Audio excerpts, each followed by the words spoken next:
Tissue আছে তোমার কাছে? টিস্যু আছে কারো কাছে? ট্রেন আছে, কেউ দেখে না।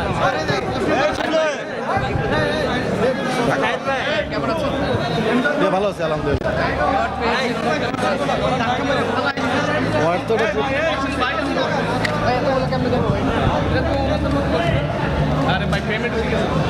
অ্যাওয়ার্ড তো জীবনে প্রথম পাইনি, শুধু ন্যাশনাল অ্যাওয়ার্ডটা বাকি আছে। আর ছোটোখাটো বলবো না, সব অ্যাওয়ার্ডই বড়। অ্যাওয়ার্ড মানে তাদের স্বীকৃতি, আর অ্যাওয়ার্ড মানে হচ্ছে স্বীকৃতি। আর লবিং ছাড়া অ্যাওয়ার্ড পেলে খুব বেশি ভালো লাগে। লবিং করে বা যারা প্রচলিত অনেক জায়গায় লবিং করে কিংবা যোগাযোগ রক্ষা করে অ্যাওয়ার্ড, বা এখন অ্যাওয়ার্ড এত হচ্ছে ঘরে ঘরে, যার ছবি রিলিজ হয় না তাকেও দেখে 2-3 অ্যাওয়ার্ড নিয়ে দাঁড়িয়ে আছে। এই জন্য অ্যাওয়ার্ড অনুষ্ঠানে একটু খুব কম যাই, কারণ কাজটাকে বেশি ভালোবাসি, অ্যাওয়ার্ডের জন্য কাজ করি না। কাজের পরে যখন অ্যাওয়ার্ড পাই তখন কাজের পরিধিটা আরও বেড়ে যায়, আর নিজের প্রতি আত্মবিশ্বাস বাড়ে। স্বীকৃতি পৃথিবীতে সবারই ভালো লাগে। যখন এই স্বীকৃতিটা পাই তখন নিজের কাছে আত্মবিশ্বাসটা বাড়ে এবং কাজের প্রতি আমার আরও আগ্রহটা আরও বেশি বাড়ে। না, লবিংই যদি না হয়, নতুন নায়ক নায়িকা তাদের ছবি রিলিজ হয় না। নবাগত কখন হবে? যখন আপনার ছবি রিলিজ হয় পর্দায়। আমরা যেমন, আমি মনে করি একটা মানুষের যখন পর্দায় ছবি রিলিজ হয়, সে পরীক্ষিত হয়, তখন তার জন্য অ্যাওয়ার্ড হয়। কিন্তু এখন ঘাটে ঘাটে স্পন্সর নিয়ে অ্যাওয়ার্ড এমন হচ্ছে বিভিন্ন জায়গায়, এই অ্যাওয়ার্ডগুলোকে দেখলে আমাকে মাঝে মাঝে কষ্ট দেওয়ার হাস্যকর লাগে। কাউকে তারকা, মহাতারকা, কাউকে কী বলবো এটাকে, কাউকে অনেক বেশি তারকা বানিয়ে যার ছবি রিলিজ হয় তাকে শ্রেষ্ঠ নায়িকা, শ্রেষ্ঠ নায়কের অ্যাওয়ার্ড দেওয়া হয়। আমি মনে করি তাকে এটা আধ্যাত্মিক, তাকে এটা মানসিকভাবে মেরে ফেলা। তাকে আরও বেশি উৎসাহ দিয়ে কাজ করার চেয়ে এই অ্যাওয়ার্ড দিয়ে তাকে মনে হয় যেন আমি অনেক কিছু পেয়ে গেছি। আমাদের একটা অ্যাওয়ার্ডের দিকে আমরা অনেক, যখন প্রথম আসি তাকিয়ে থাকতাম একটা অ্যাওয়ার্ডের দিকে, কখন হাতে উঠবে। অ্যাওয়ার্ড মানে অনেক বড় স্বীকৃতি, একটা জুরি বোর্ড বসে দেয়। কিন্তু প্রতি সপ্তাহে যে আমাকে ফোন করে অনেক জায়গায় দেখেছি অ্যাওয়ার্ডের জন্য, তাই আমি বলি যে আপনাদের জুরি বোর্ড কারা, কিসের ভিত্তিতে করলেন? বললো যারা উপস্থিত হবে তাদেরকে অ্যাওয়ার্ড দেবে। এটা তো কোনো অ্যাওয়ার্ডের কোনো ক্যাটাগরি হতে পারে না। অ্যাওয়ার্ড হয় জুরি বোর্ড, মার্কিং, তার পর্দায় যারা চলচ্চিত্রে কাজ করে তাদের পর্দায়, জনপ্রিয়তায় কিংবা সমালোচনায় কিংবা দর্শকদের ভোটে একটা অ্যাওয়ার্ড নির্বাচিত হয়। তো সেখানে যার ছবি রিলিজ হয়নি, আমি কীভাবে বুঝবো যে সে প্রমিজিং? আপনি পার্শ্ববর্তী দেশে যদি দেখেন যাদের ছবি রিলিজ হয় না এমন কাউকে অ্যাওয়ার্ড দিয়েছে কি আমার মনে হয় না, জানা নেই। খারাপ করুক ভালো করুক, যখন অ্যাওয়ার্ড একটা পর্দায় একজনের উপস্থিতি হয়, একজন পর্দায় তার অভিষেক ঘটে, তখন তাকে অ্যাওয়ার্ডটা দেওয়া হয়। কিন্তু আমাদের এখানে রিলিজ হয় না, ছবি কাজ শুরু করে তখনই বেস্ট নায়িকা, বেস্ট নায়ক অ্যাওয়ার্ড দেওয়া হয়। এইটা আমার কাছে মনে হয় এটা অ্যাওয়ার্ডের অপমান হয়। আর এই ঘন অ্যাওয়ার্ড, প্রতি সপ্তাহে সপ্তাহে অ্যাওয়ার্ড বিভিন্ন জায়গায় গড়ে ওঠা, স্পন্সর নিয়ে, টাকা নিয়ে, এগুলো বন্ধ হওয়া উচিত। নাহলে সত্যিকারের অ্যাওয়ার্ড এবং সত্যিকারের শিল্পীদের মান কমে যায়।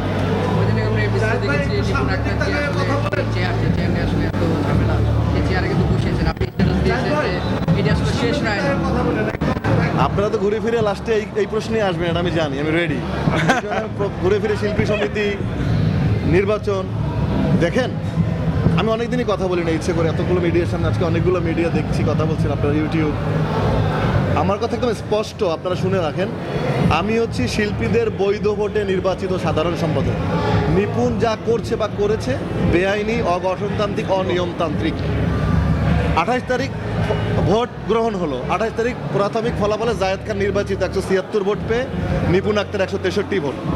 29 তারিখ একদিন 5,000 টাকা আপিল করে জমা দেওয়া হয়, আপিল বোর্ডের কাছে আবেদন করতে হবে ফলাফল পুনর্গণনার জন্য। নিপুণ আক্তার আবেদন করলেন 29 তারিখে, একটা আপিল 5,000 টাকা জমা দিয়ে আপিল হলো। আপিল তার সামনে সমস্ত ব্যালট বাক্স বের করে গণনা হলো। উনি সেই 163 ভোট পেয়েছেন, ওনার সামনে পুঙ্খানুপুঙ্খানুভাবে উনি সিগনেচার দিয়ে রেজাল্ট মেনে নিয়ে চলে গেলেন। 30 তারিখ চূড়ান্ত ফলাফল ঘোষণা হলো, গেজেট প্রকাশ হলো। আমি দায়িত্ব নিয়ে 5 দিন অফিস করলাম। এরপরে আপিল বোর্ড নামে দুজন তথাকথিত লোক, মোহাম্মদ হোসেন আর শাহানুর রহমান সোহান, অগঠনতান্ত্রিক, অনিয়মতান্ত্রিক, পুরো জাল জ্বালিয়ে দিয়ে দিনের বেলার মতো একদম বাংলাদেশ বা পৃথিবীর ইতিহাসে এমন অনিয়ম হয়েছে কিনা আমার জানা নেই। তারা একটা চিঠি এনে যিনি নির্বাচিত সাধারণ সম্পাদক তাকে বললেন ইনি পরাজিত, আর যিনি যিনি জয়ী সাধারণ সম্পাদক আমি, তাকে বলা হলো প্রার্থিতা বাতিল। আর যিনি অপরাজিত, যিনি বিজয়ী হননি তাকে বলা হলো জয়ী। যিনি জয়ী হন নাই ভোটে, এই যে 176 জন শিল্পী আমাকে ভোট দিয়ে নির্বাচিত করেছে, এক ভোটে নির্বাচিত 100 ভোটে নির্বাচিত। আমি তো সদস্যদের বেশি সংখ্যক ম্যান্ডেট নিয়ে আমি নির্বাচিত হয়েছি। সেইটাকে অনিয়মতান্ত্রিক গঠনতান্ত্রিক পন্থায় সেইটাকে যত নোংরামি করা যায় করে, এবং এটা শিল্পীর মধ্যে এমন লজ্জাহীন থাকতে পারে যে আমি নির্বাচিত হইনি তারপরও জোর করে চেয়ারে বসা, চেয়ারটার জন্য মনে মরিয়া। খেয়াল করে দেখবেন আমি হাইকোর্টে এইটাকে রিট করলাম, রিটে স্টে হওয়ার পর হাইকোর্টের চূড়ান্ত রায় আমার পক্ষে গেল। উনি অ্যাপিল করলেন, অ্যাপিলে এইটাকে স্টে করেছেন এবং লিভ টু আপিল গ্রহণ করেছেন। সর্বশেষ আপিল বিভাগ যেটাকে বলা হয় ফুল কোর্ট, এটাকে স্টে করে হাইকোর্টের অর্ডারটা ওনার অ্যাপিল গ্রহণ করেছেন। এটা কিন্তু চূড়ান্ত রায় না। তিনি এফডিসিতে এসে একটা মিথ্যা তথ্য দিলেন, চূড়ান্ত রায় হয়ে গিয়েছে। আমাদের সম্মানিত সভাপতি কাঞ্চন ভাই বললেন জাতিসংঘে যেতে হবে জায়েদ খানকে। ওনার মতো সিনিয়র মানুষ এ ধরেন যদি অনিয়মতান্ত্রিক এবং বেআইনি কথা বলেন, এটা আমাদের জন্য লজ্জাজনক। এইটার কিছু এখনও অনেক প্রক্রিয়া, এটাকে শুনানি হবে, ফুল শুনানি হওয়ার পর চূড়ান্ত রায় হবে, রায় হওয়ার পর এটাকে রিভিউ করা যাবে। এটা স্টে আছে, উনি আমাদের হাইকোর্টের অর্ডারকে স্টে, এবং তার আগে যখন স্ট্যাটাস কিউ ছিল স্পষ্ট বলে দিয়েছে চেম্বার জজ যে এই চেয়ারে কেউ বসবে না। The parties are maintain the status quo the holding chair of the secretary Bangladesh শিল্পী সমিতি। এই চেয়ারে পূর্ণাঙ্গ রায় না পর্যন্ত কেউ বসবে না। কিন্তু সেটাও নিপুণ জোর করে ওই সোহান হোসেনের বুদ্ধিতে জোর করে বসছে। যখন ক্যামেরা কাছে উঠে গেছে, জোর করে নিজেকে সাধারণ সম্পাদক দাবি করা, মনে হয় ইতিহাসের নায়িকা প্রথম উনি। আমি তো 3 বার নির্বাচিত হলাম, আমার চেয়ার দখল করার কিছু নাই। আইনি প্রক্রিয়া চলছে, আইনি প্রক্রিয়ায় সমাধান হোক। কিন্তু এই যে ভুল তথ্য আপনাদের মাধ্যমে প্রচারিত হয়, আপনারা না বুঝে, আপনাদের উচিত কি আমি বলি একটা কথা, এরকম থেকে কেউ যেই বলুক, আপনাদের উচিত বলা যে আপনার রায়টা দেখান, প্রপার পেপারটা আপনাদের হাতে দেখে তারপর আপনাদের বস্তুনিষ্ঠ সংবাদ প্রচার করা উচিত। সেটাতে জায়েদ খান ভুল করে জায়েদ খানের ভুল তুলে ধরবেন, অন্য লোক ভুল করলেও তাদের ভুলটা তুলে ধরবেন। কিন্তু একটা জিনিস আপনাদের মাধ্যমে আবারও বলতে চাই, আজকে 1 বছর পরে 9 মাস হতে চলছে, আমার প্রতি অন্যায় প্রচণ্ড করেছে 2 জন লোক, বিশেষ করে মোহাম্মদ হোসেন, সোহানুর রহমান সোহান, যাদেরকে আমরা বিশ্বাস করে আপিল বোর্ডের চেয়ারম্যান বানিয়েছিলাম, আপিল বোর্ডের সদস্য করেছিলাম। একটা মানুষ নির্বাচিত হওয়ার পরে তার 5 দিন পরে কিভাবে সে প্রার্থিতা বাতিল হয় সদস্যপদ যাচাই বাছাই করার সময়, যখন প্রার্থিতা ঘোষণা দেয়, তার সদস্যপদ যাচাই বাছাই হয়, তখন তা না করে নির্বাচিত মানুষকে একদম নিপুণ যা করছে, অন্যায়, অগঠনতান্ত্রিক, অনিয়মতান্ত্রিক এবং শিল্পী হিসাবে লজ্জাজনক কাজ করছে। যে একটা মানুষ নির্বাচিত নয় কিভাবে চেয়ারে বসে, কিভাবে নিজে ইন্টারভিউ দেয়। আমি সাধারণ সম্পাদক নিজে ভোটের ফলাফলটা দেখলেই তো বোঝা যাচ্ছে 176 ভোট পেয়ে জায়েদ খান নির্বাচিত। এটা তো দিনের আলামতে স্পষ্ট, হতো পরিচ্ছন্ন ভোট হয়ে। উনি এখন প্রথম তথ্য দিলেন জায়েদ খান, ওনার লোক দিয়ে তথ্য দিলেন জায়েদ খান খুন করছে শিমুরে, শুরু হলো ওই থেকে। তারপর উনি বললেন কি পীরজাদা হারুন ওনাকে চুমু করতে চেয়েছে, গেল আরেক অন্যায়, মিথ্যা কত। তারপর আমার নামে ক্লোন করে ফেসবুকে আমার আইডি বানিয়ে বললো আমি টাকা লেনদেনের কথা বলেছি, যেই আমি মামলার হুমকি দিলাম উনি চুপ হয়ে গেলেন। একটা মানুষ মেয়ে হয়ে কত মিথ্যা, কত অন্যায়, কত অনিয়ম করতে পারে তার জ্বলন্ত প্রমাণ নিপুণ। সিরিয়াসলি অনেস্টলি স্পিকিং, আমি এই 3 বছর নির্বাচন করেছি এত বড় বড় মানুষের সাথে। আপনি দেখেন তিল আমার সাথে, ডিপজল ভাই, মাসুম বাবু, রুবেল, রোজিনা আপা, অঞ্জন আপা, অরুণাদি, মৌসুমী আপা, সুচরিতা আপা, আলিরা প্যানেল করেছি। কিন্তু সেই একদম পরিচ্ছন্ন শিল্পীদের নিয়ে পরিচ্ছন্ন ভোটে অনেক চেষ্টা করেছেন। নিপুণ আক্তারের গেঞ্জি পরে 2 থেকে 2.5 হাজার ছেলেপান এফডিসির গেটের বাইরে উনি নিয়ে আসছেন, বাইরের বহিরাগত ঢুকানোর জন্য অনেক চেষ্টা করেছেন। শিল্পীদের ভোট আমরা বলছি শিল্পীরা ভোট দেবে, বাইরের লোকে ঢুকলে তো নায়ক নায়িকা এফডিসির মধ্যে ঘুরতে পারবে না। পরিচ্ছন্ন ভোট হলো, আপনারা সবাই দেখেছেন, একদম পরিচ্ছন্ন ভোট গণনা, ক্যামেরা ওপেন, পুরো ভোট গণনা দেখিয়েছে। সেখানে একটা মানুষ নির্বাচিত হওয়ার পরে আরেকজন জোর করে বসতেছে। আমি কি মারামারি করবো একটা মেয়ের সাথে? নেভার। যত মিথ্যাচার, যত মিথ্যা কথা বলেই যাচ্ছে। চেয়ারটা ওনার লাগবে না, আমাকে আগে বললে হতো, আমি ধরে দিয়ে আসতাম, বাচ্চা চেয়ারটা নেন।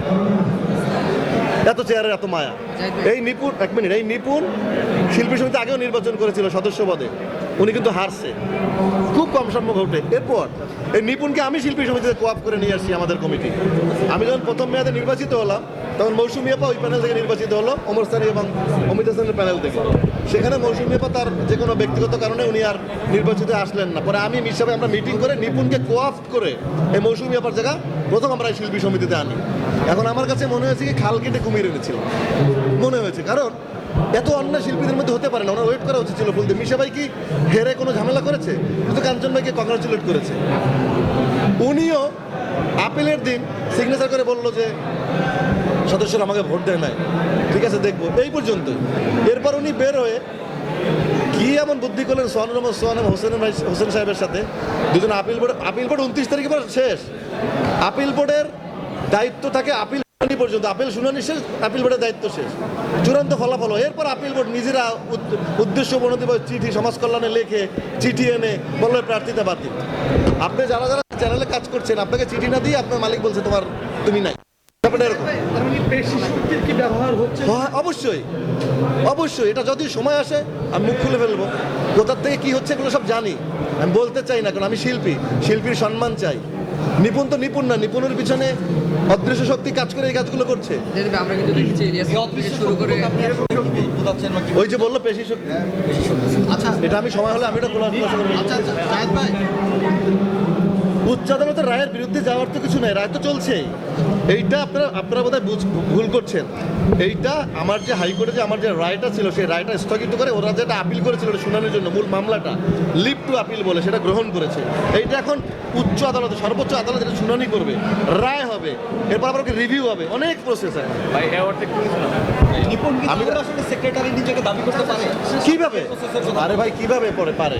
নিপুণ তো নির্বাচিত হই না, সেক্রেটারি বলছে বা আমরা এফডিসি থেকে। আমি এখন বলতেছি এই সমস্ত চ্যানেলের মালিক আমি, আপনি কি করবেন গায়ের জোরে?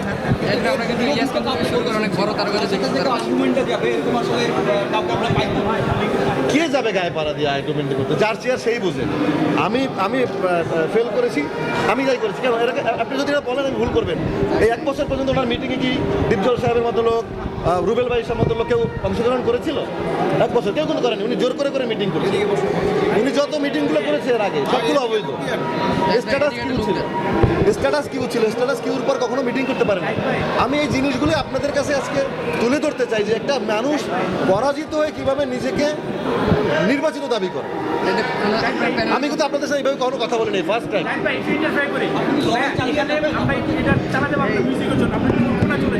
আর কথা বলতে পারবো অনেক সব শেষ করছে।